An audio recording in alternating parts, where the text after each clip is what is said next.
Hi, I'm Dr. K, and in this video I'm going to talk about how to stop the mental battle that goes on in every dieter's mind when they try and lose weight. You know what I mean, when one part of you says don't eat it and the other part of you says go on, it looks tasty. So first I want to answer the question, why do most dieters have this conflict in their mind? And it comes down to two things. Firstly, history.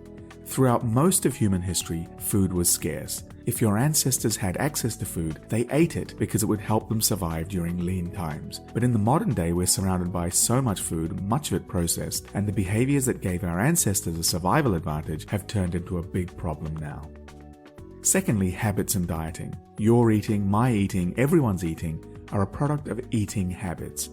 We're not born with these habits, they're developed over a lifetime of experience, and each person's habits are unique. For instance, when stressed, one person may turn to chocolate, while another might turn to a glass of wine, while another might turn to stamp collecting. The one who collects stamps when they're stressed will likely be slimmer than the one who turns to chocolate.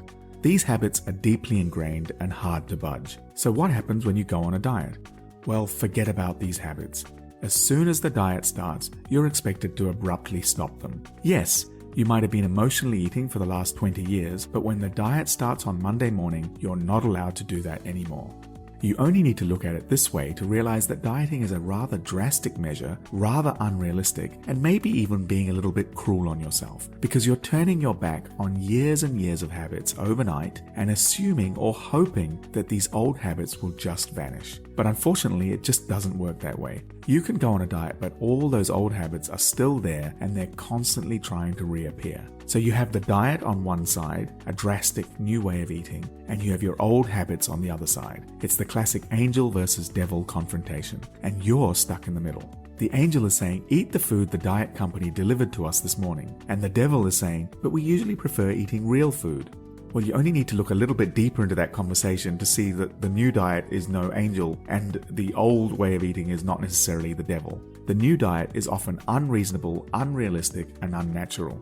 But when you have this conflict, the only way to stick to the diet is with massive amounts of willpower. And that will only last you so long, and it's exhausting. And this is what almost all dieters go through. You've probably been through this at some point yourself. So what's the solution? Firstly, stop dieting.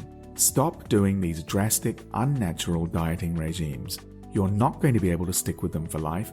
It's always going to be a struggle. So if you're thinking about long-term weight loss, and that's really what everyone should be thinking about, then it's not realistic to go on a very drastic regime and have continuous inner battles. Only do a weight loss plan that you're willing to do for the rest of your life. Second of all, start thinking in terms of habits and behavior. Yes, you're trying to lose weight, but in the short term, move the focus onto changing behavior. This means directly addressing unhelpful habits like emotional eating or after-dinner snacking, understanding why you do these things, and finding better alternatives. This approach is in stark contrast to most diets, which for example address after-dinner snacking by saying, just don't do it. I often say to clients, you could lose 10 pounds on a diet and gain it all back a few weeks later. But if you change your habits, you're setting yourself up for a lifetime free of dieting. And if you want to know more about how to do this, check out my free training in the description below.